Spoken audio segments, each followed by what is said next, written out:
Okay, so before the break, we were going over course policies, looking at the syllabus, some key points on there.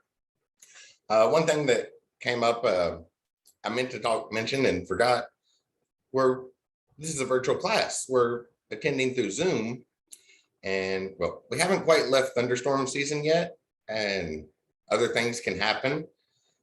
If you get kicked off the meeting, don't worry about it. Get back on when you can, and we can get caught back up on whatever was missed during that block or whatever. If I ever get kicked off the meeting, I always make sure my phone is fully charged right before class. So if I ever get kicked off, I will be back as soon as I can log on to my phone to wrap things up.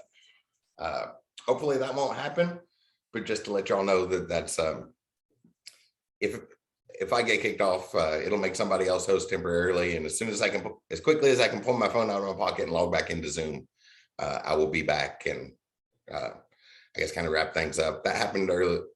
That happened in the spring once. It's not something that happens very often, but it does occasionally happen, and we haven't really left thunderstorm season in the Midwest yet. So I guess we can go ahead and get started into our topic, informatics. So a good question might be, what is informatics? You may have heard the word before. There's some key points there that you could probably make some sense out of. Info sounds like information. That's what computers do. Sounds like it's related to that somewhere. So I found this picture a couple years ago it's from IUPUI, on their webpage for their informatics program, that I thought summed it up very, very nicely. So I just Google informatics and go to images. I downloaded it earlier this morning in case I can't find it quickly. Bunch of fancy looking pictures. Here's the nice simple graphic that I thought did a great job of summarizing what informatics is. So on one end, we have the software, the science side of it, all the software running the machines, and the engineering, the hardware, the machines themselves. And those are advanced topics. Right? It takes a lot of study. Takes a long time of studying computer science and computer engineering to really understand those in detail. And not everybody in our society does that. So informatics is what ties those together and makes it applicable and useful for people. And we tie those different aspects that we know about together, and in a useful and applicable way is what we're doing in informatics. So really, it's kind of covering a little bit of everything. Touches on lots of different topics. So that I found that picture a couple years ago, thought that is a great little starting point on what informatics is. And along those lines, that kind of means a class like this, labeled informatics, is just open for anything in IT, right? So this is a great class that if you have questions, things that you've been curious about and not sure where they're going to be, where you would get that answer, go ahead and ask those questions. And I have lectures prepared for each of our classes, but if you're curious about something and we need to go down a rabbit hole, satisfying that curiosity, I'll be happy to do so. This is a great class to do that. These are interesting things. Got a little bit of introduction here, and I'm going to try to work in some useful things along the way too. Things that you may have encountered before or may not have. Especially like little computer usage tips. Keyboard shortcuts are a big one. It takes a long time to learn the keyboard shortcuts. And before I stop the screen share here, we're used to using, dragging the mouse around, clicking on things and doing stuff that way, but that's really slow. Like if you just look at the two devices on a mouse, we have 2 to 6 buttons, not very many buttons, versus the keyboard, we usually have about 85 to 120 buttons on a keyboard. So obviously we have way more control with that keyboard, but it takes a while to learn all of that. So I'll work in things like keyboard shortcuts and stuff like that. Like if we're on a Windows machine, to get to File Explorer. That's one of the main things we do. If you push the Windows key and E, that'll open up your File Explorer. And well, File Explorer has an address bar. And anytime we have an address bar on a Windows machine, we can push Alt-D to get to that address bar and then just type in the address of the folder we want to go to. And then you can navigate around and work with files and stuff without ever taking your fingers off the keyboard. And then Control-W will close that window. So we have full control by using the keyboard instead of just the mouse. I'll work things like that in over time. We'll probably mention that at the end, and then you can start practicing with some of those to get used to it. And I have multiple systems. Like I pretty much always carry a PC, a Chromebook, and a MacBook with me. And some of them have virtual machines running, and then I have some virtual machines on the cloud. So I have lots and lots of different systems to match up what you're doing. So I guess I do have a question. What type of computers are you all on? People use Windows machines? I have a Windows 11. Windows 11, okay. That's usually the most common. See Dell, so probably PC, see Windows. So hey, this is Kaya. I don't know. I bet I don't know. Okay. Well, I'll probably see you tomorrow, right, Kaya? Yes, sir, you will. I hope you figure that out, because our week 2 homework is about figuring that out. Some people in this class don't know that stuff. So, right, this is the general starting point for IT. Even if some of y'all aren't taking this in your first semester, I put the course together as that first really good step, right?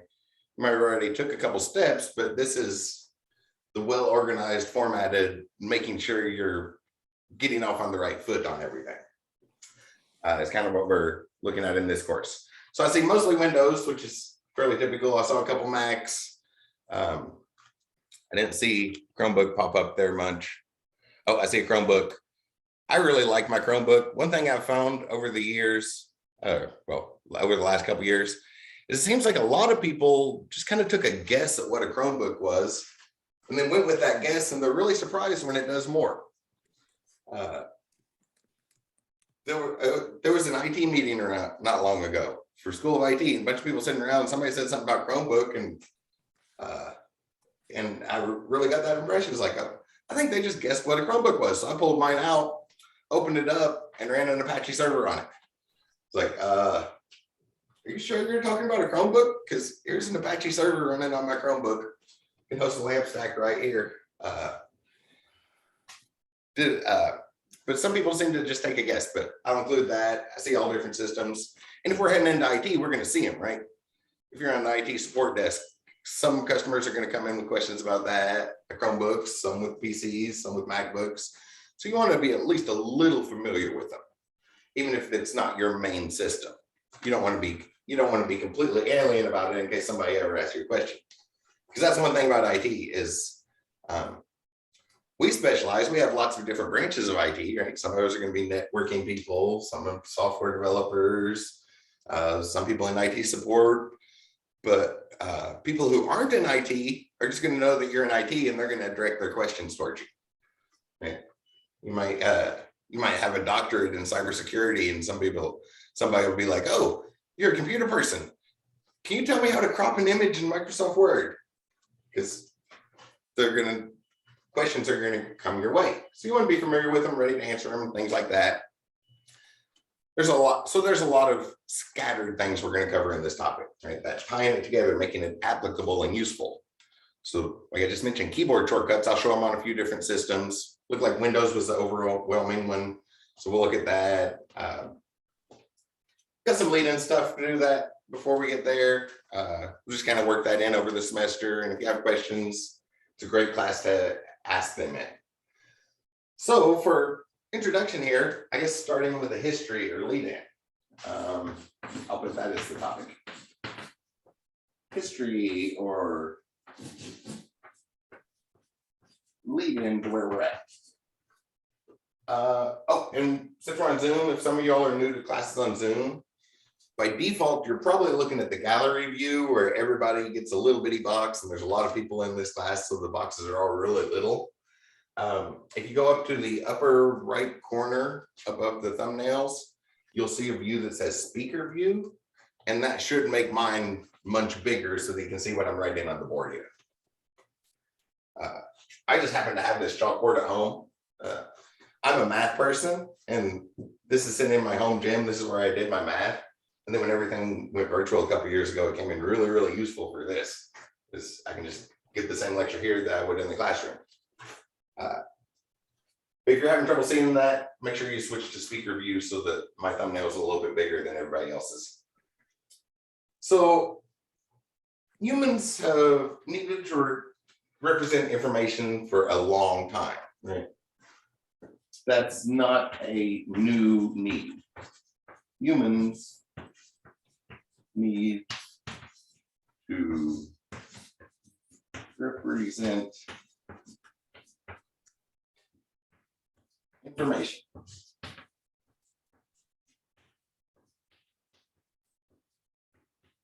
And I'm going to put that in quote marks because that word right there is one of the big deals that we're going to make in this class, the semester long deal. Like, what is information? We'll get our first definition of it by the end of the day, but that's not a new need, right? Let me share a picture here with y'all. Oh, and as far as notes on the board, I know I have terrible handwriting. If you ever have trouble reading something, let me know. I will try to clarify it. I'm one of those people that sometimes has trouble reading my own handwriting. You might see me pause and look at these notes, even though I've used these lecture notes a couple times, because my handwriting is so bad that I sometimes have trouble reading it myself. So that need to convey information, that's not new.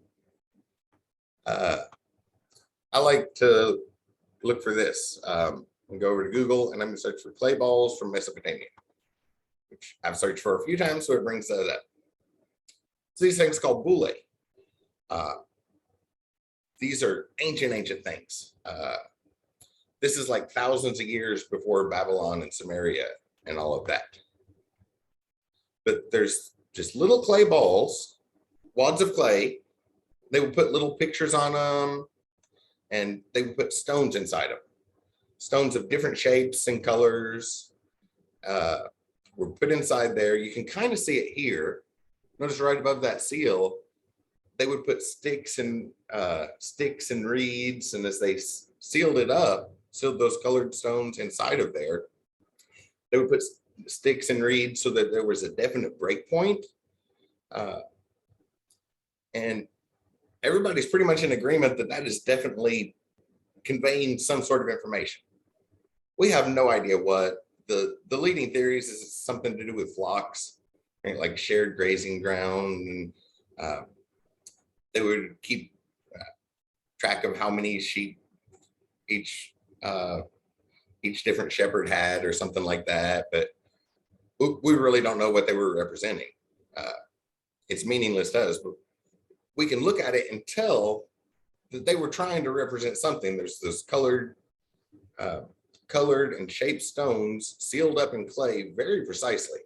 And they would put breakpoints in there and stick seals. So there's even a little bit of security there, so they could tell if somebody broke that open. If it had, they could tell it had been tampered with. So whatever information they were putting in there was kind of important to them.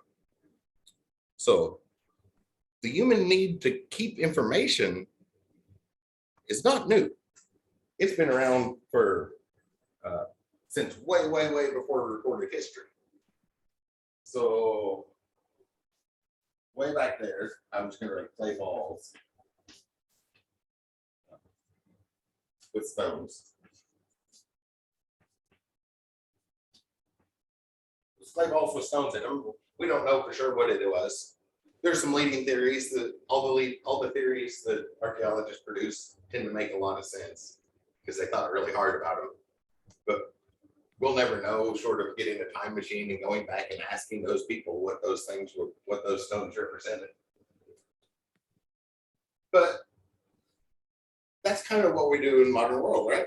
We use our machines to hold that information for us. We have security, some sort of security protocol so we can tell when people have messed with it or who has access to it, things like that. But that basic need has been around for a long time, so it hasn't changed. Somewhere down the line after that, things evolved. Eventually we got to writing patterns. At first, mostly pictorial based languages, where there would be a picture to represent something. So like if we wanted to represent a cow, we draw a symbol that kind of looked like a cow, but could still be drawn quickly or something. And later hieroglyphics where it wouldn't be a single item. The picture would represent lots and lots of things. Sort of an expansion on it, but still pictorial based. We would have pictures representing things. I'll put that there, pictorial. And eventually the group called the Phoenicians came along, and they had somebody there had a great idea. Well, when humans communicate, we use sounds. We have these spoken sounds, and we have all these different distinct sounds that we put together. So instead of pictures to represent our items, why don't we just use pictures to represent those sounds we make, and then we can combine them the same way we do with our spoken language. So the phonetic alphabet came along, the one we still use today. Okay. You all know what these symbols I'm writing on the board mean. They represent the same thing as the sounds coming out of my mouth. That's a very important concept that we'll get to here shortly. These patterns of lines that I'm drawing on the board, you all represent those. You all know what those represent. We're in agreement over what those patterns mean, and we can convey information that way. Other stuff came along. It's like, okay, this is good, but maybe we could automate the process a little bit. So gears and levers. Gears.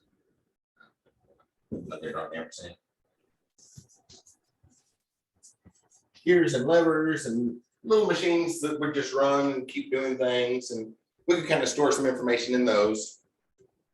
If you get very much information, it gets very complicated. It takes lots and lots and lots of gears and lots of levers to do that. And eventually, in the 20th century, then we got to electrical storage, the ones we use today. And that's kind of the new step on the progression. And the need's been around for a long time.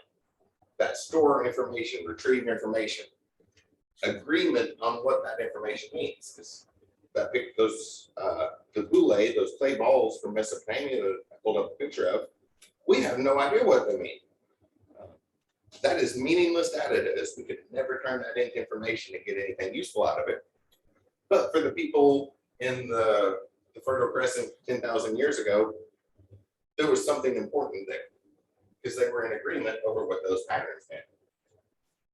And that process has continued up to the electrical age, which gives us a very, very nice speed advantage too, because electricity moves fast.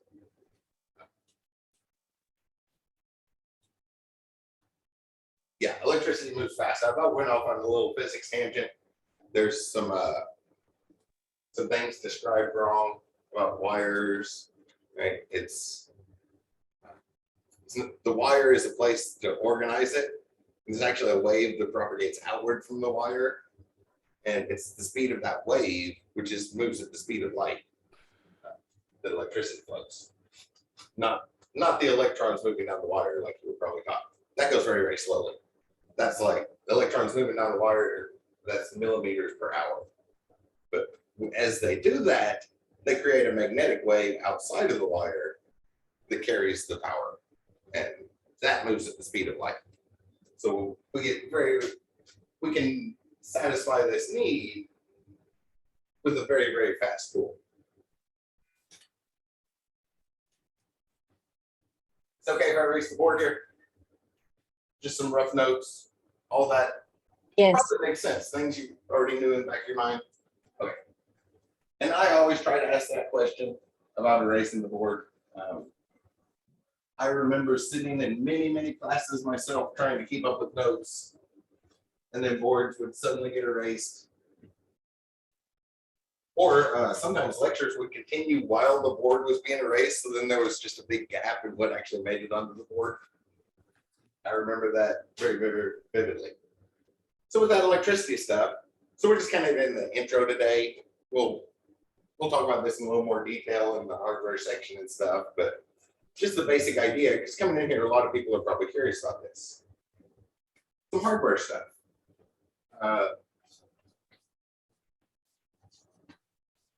I think week 2 on module 2, we're going to talk about hardware a lot. So just a rough pass today to kind of ease into class and maybe start into addressing things you might be curious about.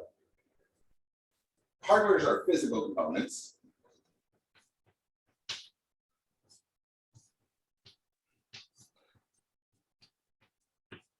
And when we talk about them, we're going to talk about the ones we're going to use, right? Like that question I just asked, what type of machine is everybody on? We're going to talk about the Windows machines and the Mac machines and the keyboards.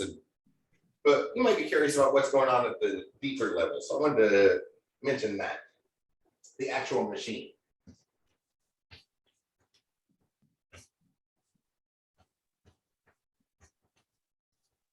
So in our society, everybody's familiar with a switch, like a light switch, right? I think everybody has seen a light switch or two in modern America. So I'm going to start with that, because that's what we have as far as our primary electrical component. We can flip a switch and make power flow. So I'm going to draw a little picture here. So that's supposed to be a battery, and then over here is a light bulb. And we can connect them, right? We can bring power from the battery over to the light bulb and back to the battery. Then we have a nice complete circuit. Electricity can just flow through that wire, and when it does, that light comes on. We don't have any control in this picture. Usually we want to have a switch. So I'm going to erase a little section here, and we're mostly familiar with the little switches. So we flip that switch, and when it's open, it's off, so electricity can't flow. Then when we flip that, it's going to start flowing. That's our primary control, and we want to use that to satisfy that need we were just talking about, the need to store information. There's a couple different ways that we can combine a switch in. We can put a switch into a circuit, or switches into a circuit. So this one's straight through, everything's on or everything's off. That's not a whole lot of control. We want more control over that. And we'd also like a better way to do it. So instead of putting the switch right there, another thing we could do is we could add another little branch in here and put our switch here. In our modern world, I assume everybody's heard about electricity. Some you may have heard electricity is trying to find the shortest route to ground, or electricity takes the path of least resistance. So this thing over here shining a light, that's going to produce resistance that pushes back against the flow of electricity somewhere that does that. If we add a switch in here that just would create another path to ground, a short is the common word, which we can see from the pictures. If we close that switch, then this loop is much shorter than our main loop. When we do that, electricity is going to take the path of least resistance, and it's going to flow through this path, and our light goes off. So that's technically called an inverter, but since we're heading into IT, I'm just going to use the word not. If we put our switch as a path to ground, then when we turn that switch on, the electricity is not flowing. The technical term is going to be inverter for electrical engineering, but since we're heading into IT, that's what we call it in IT. There's other ways we can combine switches too, and you've probably seen these in your house. I'll throw another one down here. So again, we have this little battery, and then we have a light bulb, and we need to get power from the battery to the light bulb and then back to it. So another way we can go about that is by giving it alternate paths to take. So we come out of the battery, and well, I guess first off I'll do two in order. So we can put a switch here and come over and go through another switch and then into our light bulb. So the electricity, in order to get here, both switches have to get turned on. This switch and this switch, which is another one of our words that will be important later, the and situation, which you probably have some lights like this in your house. A ceiling fan is usually this way, right? To turn on the ceiling fan, we have to flip the switch on the wall and pull the chain. So that's a way that gives us more control than just one single switch alone. The third way we can put these together, really there's only three.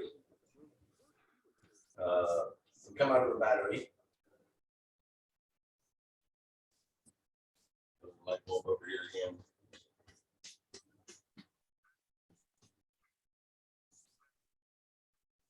Is we could split off and take two different paths.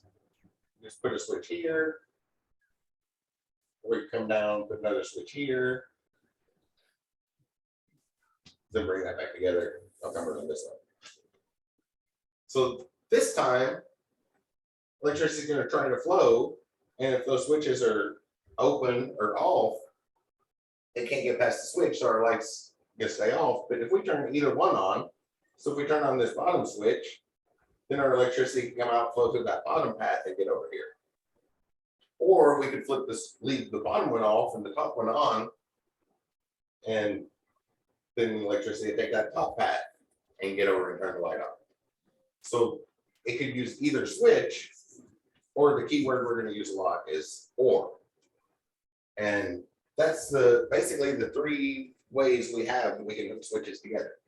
We can create a short to ground. We can put them, the technical term is going to be called series, where it's one right after another. And in series, you can see it really nicely in the picture. Unless both switches get turned on, there's no way for the electricity to flow through the wire to get over there. And the term we're going to use in IT is and, because that's when we do the logical math. That's the word, that's our Boolean operation. Or we have our or situation where we produce multiple switches in parallel to each other. What was that? Yeah, this is AMI. My mom told me to call you back. Oh, I think you forgot to mute. Yeah. What day can I come in? Okay. Did you have a question? Oh, I think he's talking to somebody else. Can I Hey, get can you take your Yeah. speaker off, please? call you Can you back hear us? because I'm in Zoom class. Can you turn your speaker off? I don't think he can hear. Oh, okay. Oh, there he goes.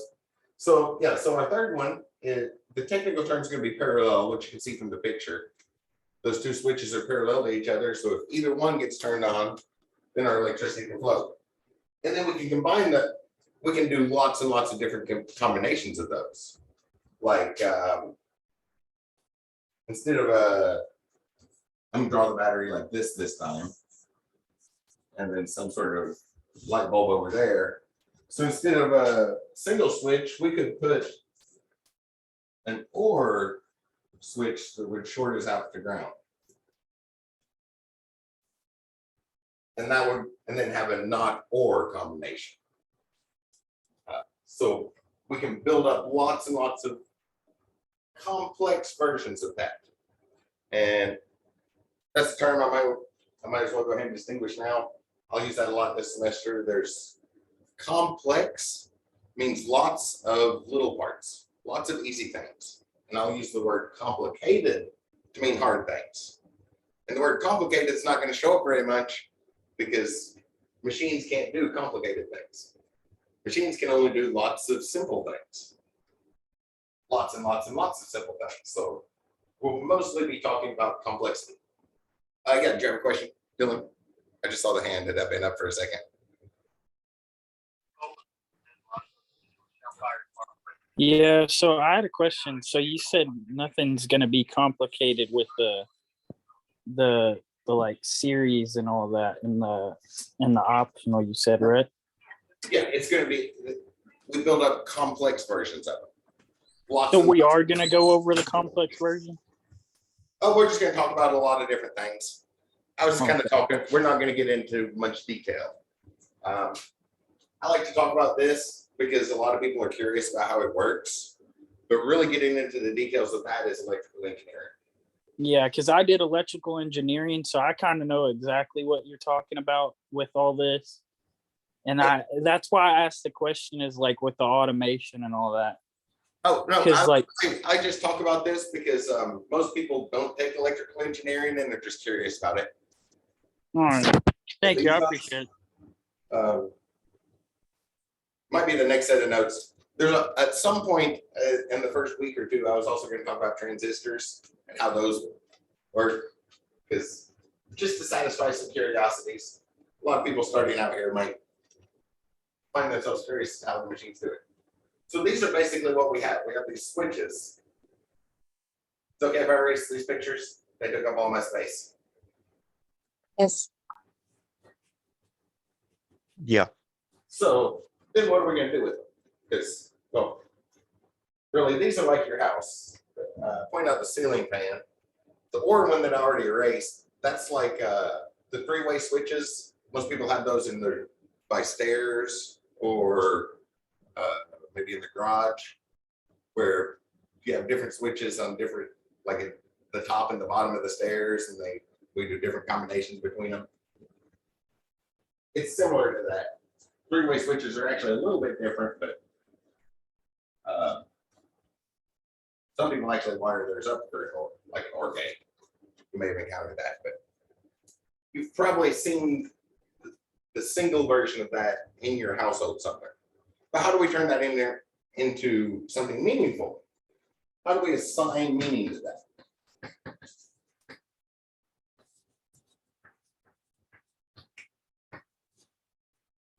Well, like what I'm writing here on the board. If I draw, I'm gonna slowly. If I draw a line like this, and then come over to this side and draw a downward line, and draw a big part of a circle. Y'all all know what that means, right? Somebody want to tell me what that means? Should be an easy question, right?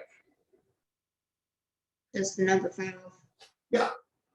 So,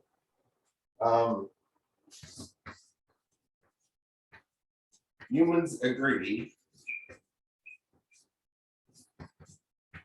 this means 5.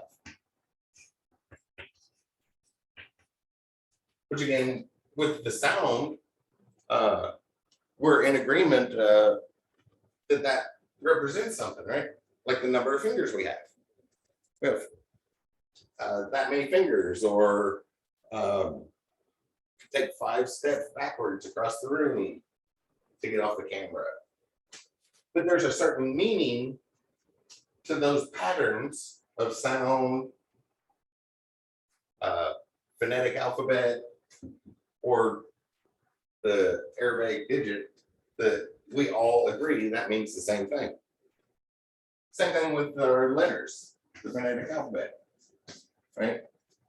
We just agree that this makes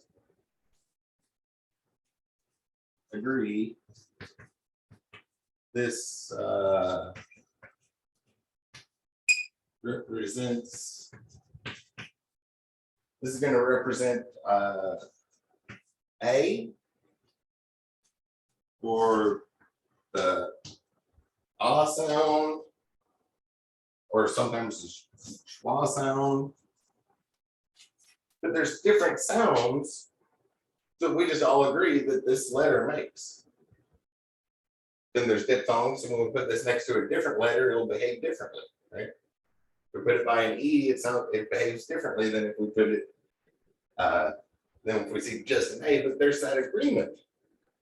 Well, we can do the same thing with switches. So draw a little switch over here. This symbol represents source, that's like a battery. And we'll come over and maybe we could have a switch that's open. I'll put together a combination of it. Then over, we'll put together another switch that's closed.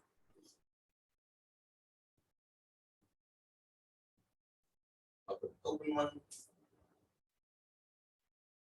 And I'll do another one that's closed. And then bring that circuit back to our battery. So once again, we just have a pattern, this time of electrical switches, because electricity is going to flow through that row, through that branch, and through that branch, and it creates a pattern, because obviously in a real situation, we probably have some different things there, right? Like maybe a different light bulb on each branch. And then once again, we can all just agree that this pattern means 5.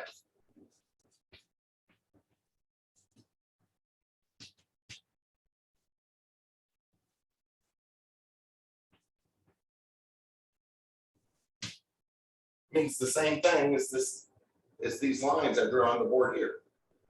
Or means the same thing as when I say, when I make the sounds 5. They all mean the same thing. Obviously, we're not going to draw this every time.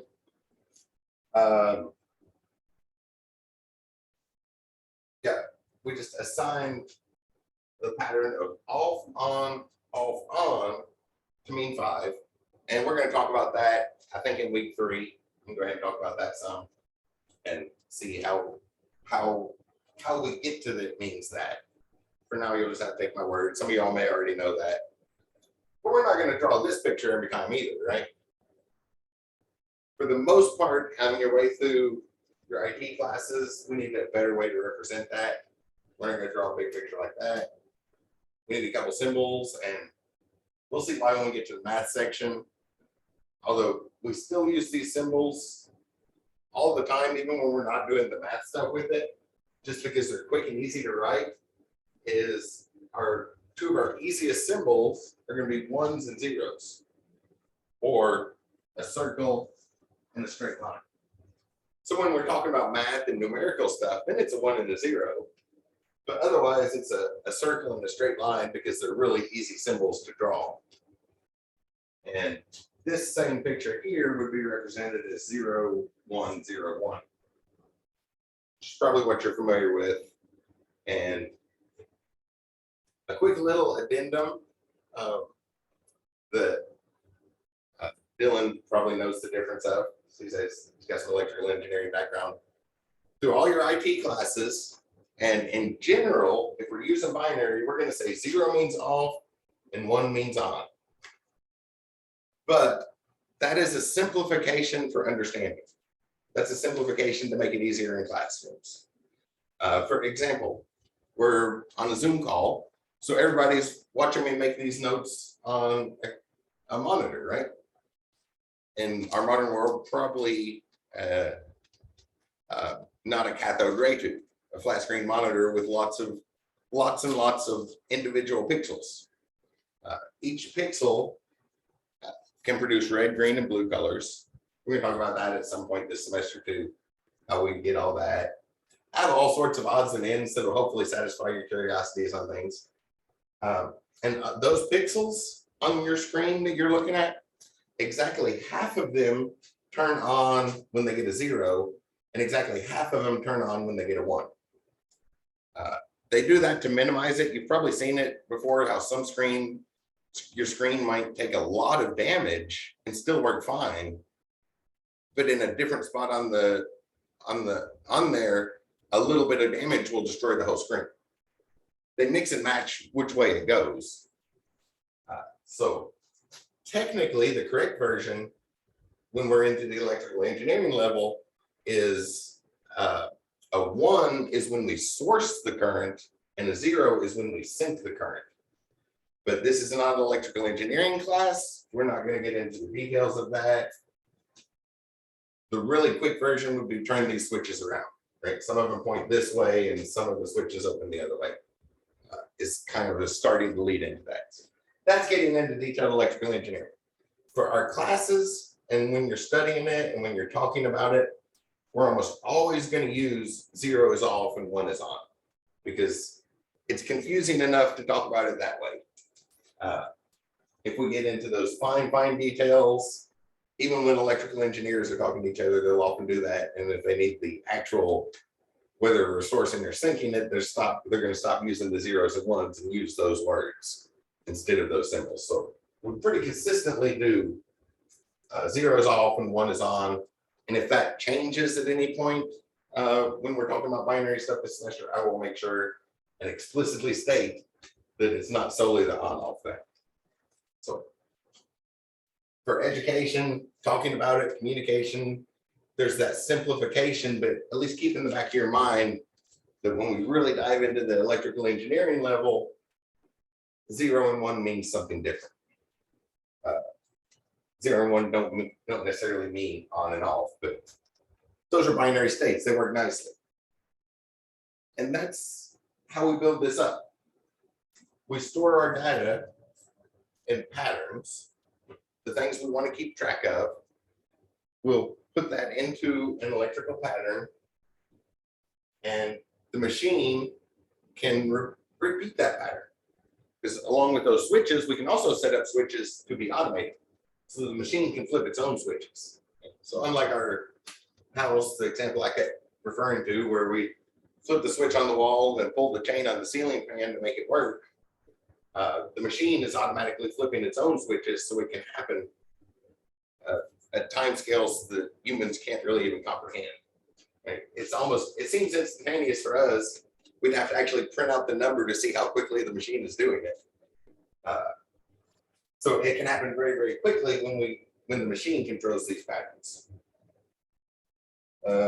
Software setting that up, I don't know about that. And now some 4 very important words that are going to be sort of the key topic of what we're doing here in informatics. It's okay if I erase the board. Put up 4 words that you've heard all 4 of them before. Okay. Yes, erase it. Yeah. So I just always like to check, make sure. I know in a Zoom call, we can always just hit screenshot, take a screenshot. And I appreciate that. Does everybody know how to take a screenshot? If you're on a Windows, No. I don't know. on a PC, if you push the Windows key, Shift and S, that will take a screenshot. Windows keys, Shift And S and S.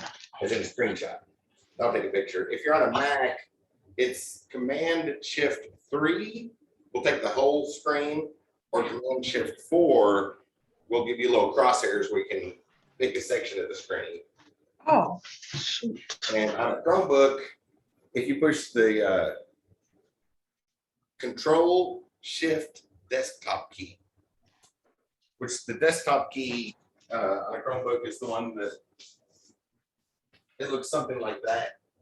So Control Shift and then that button will take a screenshot. And throughout the semester, I'll keep working in those little keyboard shortcuts because they're really useful to know. We have more control over it. We're going to be IT people, so there's good reasons to know it, right? Software developers probably might need to change around without taking your hands off the keyboard, so you can do things quicker. security people, you might need to be quick about things. So keyboard shortcuts are quicker. If you're in IT support, just, you're the company IT guy, you'll look a whole lot cooler if you just, somebody sends a help desk ticket, if you just walk in and hit a keyboard and turn around and walk out. They'll think you're like the greatest IT person ever. So it's good to know those things. We have much more control, but that one is just straight memorization. It takes a minute to learn all of the keyboard shortcuts. So we'll work those in over the semester. Excuse me. So 4 very important words here to kind of wrap things up. So the first one you probably heard before, data. Often hear data. We all know what that means, right? Data is a Latin word. So the Latin pronunciation on A. Data was a character in Star Trek, but a popular enough character that if you say data, everybody knows you mean data, not the character in Star Trek, right? So both words are used interchangeably, but it is a Latin word. So there's a singular version. Datum is given, the facts. Datum is a single fact. But we deal with a lot more of them, and we're usually talking about binary code, so we have lots of those switches like I just drew the picture of. So we pretty much always use the plural form, and that is the raw facts.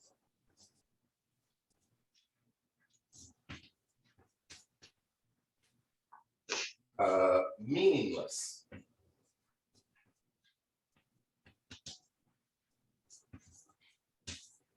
Right? This is like those boule, those clay balls from Mesopotamia 10,000 years ago in Mesopotamia. We open it up, we can be like, okay, there's 3 triangle rocks and a round red rock and a black red rock. We have no idea what that means. Everybody's fairly positive that it meant something to those people. But to us, it's meaningless. Such as I just draw this. Y'all know what that means, right? Just, Hey, Kelsey, this is Kaya. Hey, could you give me Kelly's number? What's that guy? Kelly, I'm sorry. Oh, I thought you were muted. It happens. Yeah, I'm standing a few feet away from that, and my air conditioner just kicked on a minute ago. So whenever I hear people talking, it's blending into the air conditioner and the speaker together. But we know what this means, right? This symbol means 4, but it's kind of meaningless, right? There's no context.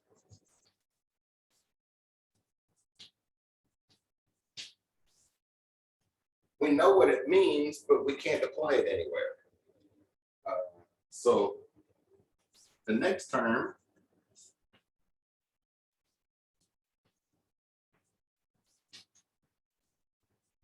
relates back to the topic of the title of our course, right? Information. We're in an informatics class. Those seem very related.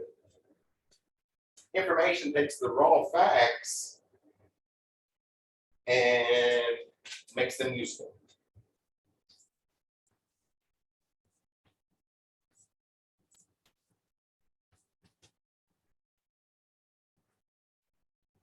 What I have in my notes. We know what to do with it. We know what to do. So 4, we know what those symbols mean, but there's no context. We don't know what to do with it. But if I write a $sign beside it, now we have a much better idea of what to do with it, right? It's not 4 apples. It's not 4 queens and a hand of cards. It's not 4 feet away. Not 4 doors on a car. We have that context of $4. It's useful. It has a little bit of meaning to it. But we can take this a step further. So we go from raw facts to something useful. The next big term is we want to turn that information into knowledge, which is applied information or the application of information. The application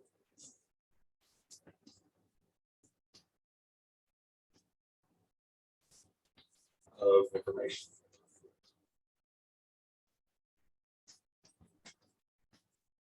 So we're going to take that little bit of context and we're going to do a lot more with it.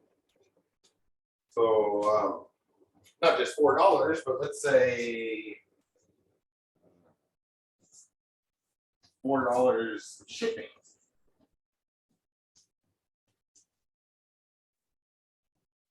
Now that means a lot to us, right? Because it's not just $4 that we could spend somewhere. We know what that $4 is going to be spent on. We're applying the information. There's one more step down this pathway. I should have started over here at the edge. Kind of ran short on room. And afterwards,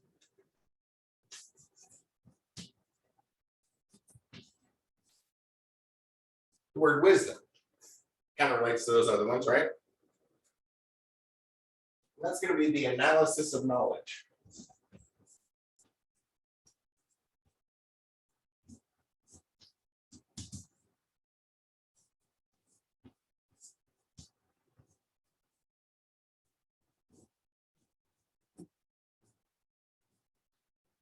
So a little side step here where we're talking about these things. This word shows up a lot in classes, right? Analysis, analyze, analytical. You're going to hear that over and over again in college, right? So the word itself, analyze, that means to break down in components, build understanding of each individual component, then put that together, back together as understanding of the whole. So in college, we're studying analytical knowledge. So it's going to show up in all your classes. But we'll break down our knowledge and build understanding of it. So in this case, 4, it's a meaningless fact. There's lots of different places 4 could be used.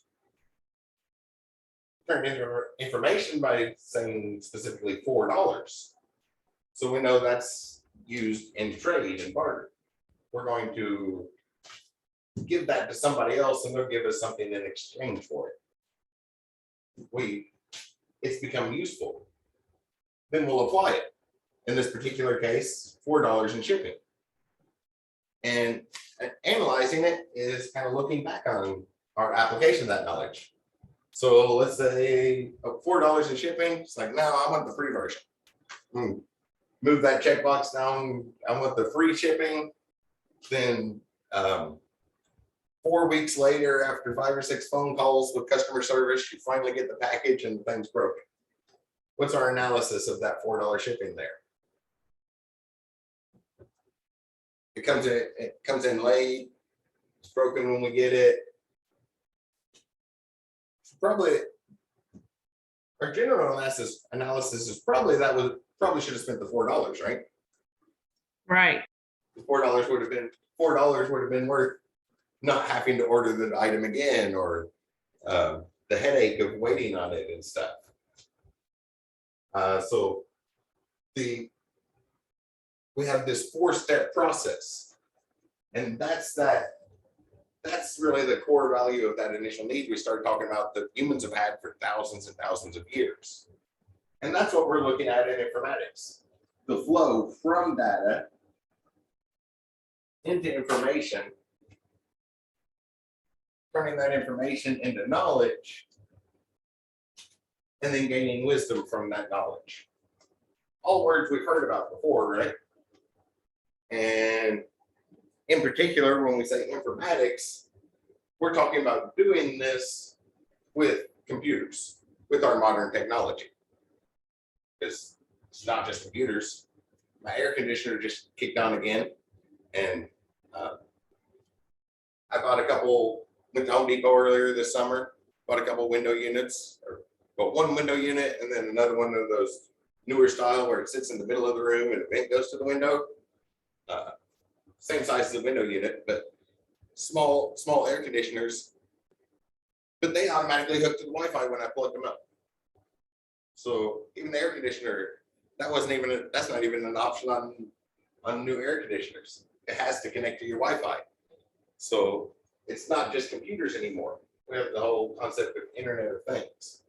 But our modern machines, we want to apply this flow from data into wisdom using our modern technology. And that's what informatics kind of focuses on. That picture we looked at earlier, we take the hardware and the software and tie them together and make it applicable and useful for people. That's what we're looking at in this subject. So broad ranging covers everything, right? If you go in a networking class, you know what you're going to study, right? You're going to be looking at cables and how they plug in and protocols of how they go together. If you go in a software development course, you know you're going to be studying programming, making pieces of software, developing pieces of software.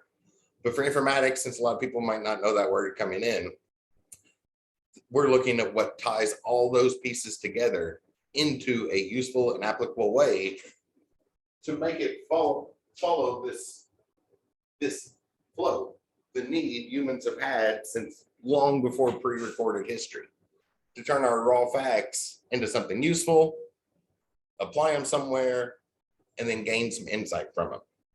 So that's what we're going to be looking at in this class, broad spectrum things. So that's what I was saying earlier. It's a great place for questions. If you have something you're just curious about, this is a great place to ask it. We'll go down a rabbit hole and just get on some little details and hopefully satisfy some of those curiosities. Then the other things, like I pointed out the little keyboard shortcuts along the way. I pointed out the one on Windows, Windows E to open the file explorer. And then it has an address bar. So if you push Alt D on anything that has an address bar, you can go there and just type in the folder you're looking for. You can start programs and stuff with that. We'll look at that in more details. A good equivalent on Mac, sort of the Mac users, if you push Command space, that gets your find feature. That's a really easy start place. There's some other ones. We'll look at a few of those over the semester, things that will be trying to make this useful for you instead of that standardized statewide shell, which is just all writing essays. Hopefully we'll have a lot of fun this class, learn some things, and yeah, if you have questions, it's a great place to satisfy curiosities. It's going to be hands-on doing things. So our scheduled slot of time has about 45 minutes left. So that was all I had to talk about today. I am going to be sitting right by the computer until 3:50. So if anybody has any questions, please direct them my way. And it's a great time to actively do stuff because this time should be blocked off on your schedule. So please use our time productively and learn something. I can't answer questions for more than this class. This isn't the only class I teach. So send questions my way. I'm always happy to help. Does anybody have any questions before we wrap up for today? I do. Yes. So you said the modules are due in 7 days, right? Yes. So we have a module that we can work on now for it to be due by next Tuesday. Yep. Module 1 stuff will be due next Tuesday, which is what, the 30th at 11:59 p.m. Okay. Thank you. Could we do those assignments more than once? Most of them should.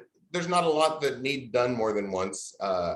The quiz, are you talking about the quiz or? No, like some of the assignment, like, you know how there is like module 1 would have some assignment and we don't get it the first time. Oh, yes. I'm a very laid back person. So if there's like big issues in assignment, when I go to grade it, I'm more likely to ask you to redo it than to just knock off a bunch of points.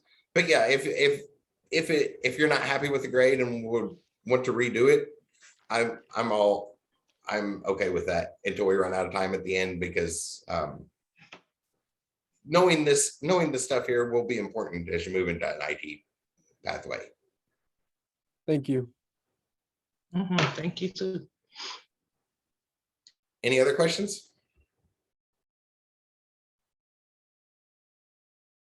I do have one more question. So you are recording this class. Will we be able to come back and look at this video if need to be, or? Yes. It will be on. Let me share my screen. So if we go to Ivy Learn.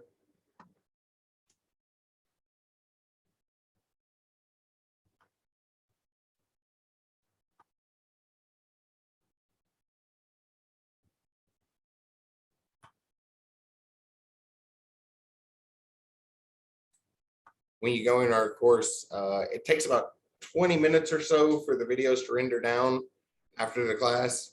There is a link that says Zoom. And this tab right over here that says Cloud Recordings. So as soon as the video renders down, it'll be available there. Or in the long run, I use YouTube as storage. YouTube's a great place just for video storage. I'll make sure you all have the links to those as well. And I may not get, I said something earlier, I may not get every class recorded. Most of the times that I hit record is that I'm definitely going to record is more because I want to review the lecture and kind of go back over things and look for improvements in the lecture is the times that I definitely know I'm going to record. So if you're going to miss a day, you may not necessarily be able to count on there being a recording for certain, but there will probably be recordings for a lot of days. I'll try to remember it. Okay, well, thank you. That's what I wanted to know. Any other questions? Can you explain how to access the remote access lab? Because I was trying, but it's keep loading. How do I log in? I mean, where should I log in? So which lab are you going into? I think a couple people had trouble with that. So why don't we go ahead and end the recording, and then those who are having trouble with the remote login, we'll go over that again. And No, I'm asking like where should we go to log in? oh, which class? Yes. The Ogle 158 should see the letters GRE beside it, or 162. And both of those have the letters GRE.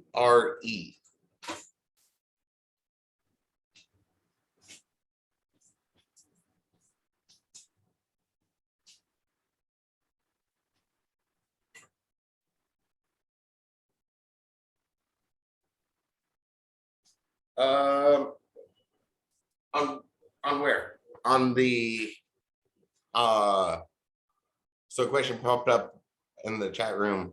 On those computers in the GRE lab.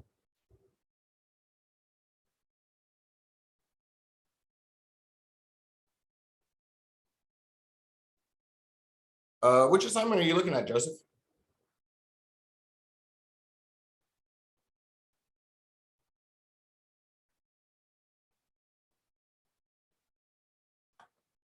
That sounds like a different, let me pull up the assignment.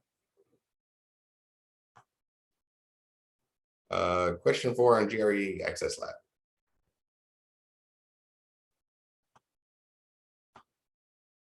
Oh, I think that's just wanting you to look at the protocols. So does it have it in Task Manager?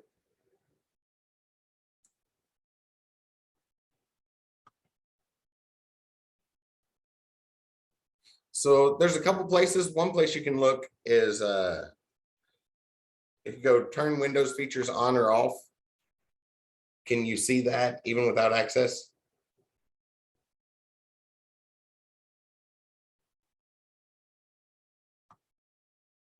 There should be a list there. Where was I looking at?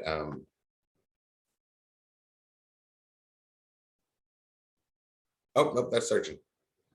There's a couple places. So one of the things I wanted you to do was find a place where you can find that information. What was the question on the lab? I have to pull that back up.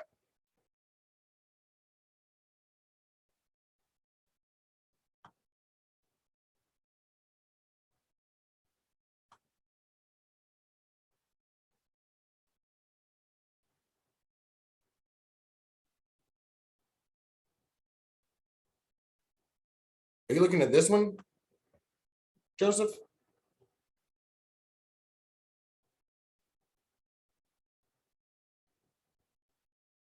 Oh, this one. I see it. Just search around and see if you can see it.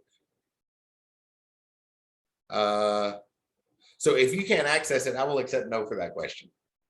But there are places where you should be able to tell if it's turned on or off.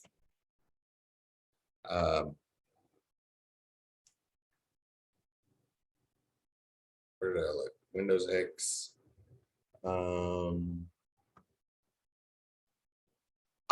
Under system probably has it. If you pull up the system settings, it is probably listed on there somewhere. Or device manager. So yeah, so that was part of the lab, is looking around and making sure you can find those values. I forgot that question was on there. Hyper-V will show up whenever we do the virtual labs in week 7. I was like, oh, Hyper-V question, or is that did the wrong link get put in there? But there's not a hardcore answer key. So some of it is just looking for those answers. And if you can't find it, or if it seems locked down,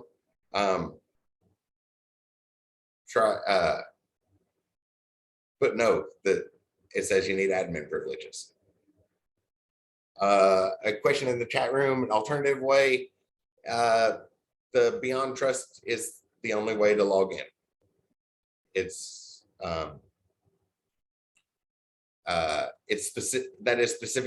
specific software they installed on those machines, so we can access it. Several people's accounts were shut down. The annual lock people's accounts from financial aid came through today, so several people's accounts were locked down. Was yours of it? Did your account get locked, Spencer?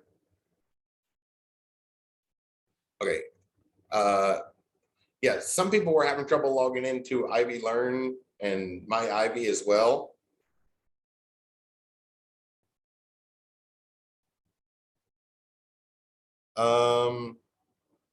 Stick around for a minute and we'll take a look at it, and I'll see if I can troubleshoot it, because other people were able to get in. But otherwise, any other questions? I have one. Yeah. Are we able to like do the whole module in just one day, or like in just one You should be able like to. session? Yeah. Okay. Yeah. There's 45 minutes left on our time. That should get quite a bit of it. That should get quite a bit of it knocked out. I figured everybody had other classes, so I didn't want to overload you with stuff for this class, because that was one of the main things I didn't like about that standard statewide shell the Ivy Online is using right now. Yes, you can work ahead. All the modules are unlocked. So if you got time now and want to work ahead so you have time for other classes later, that's fine.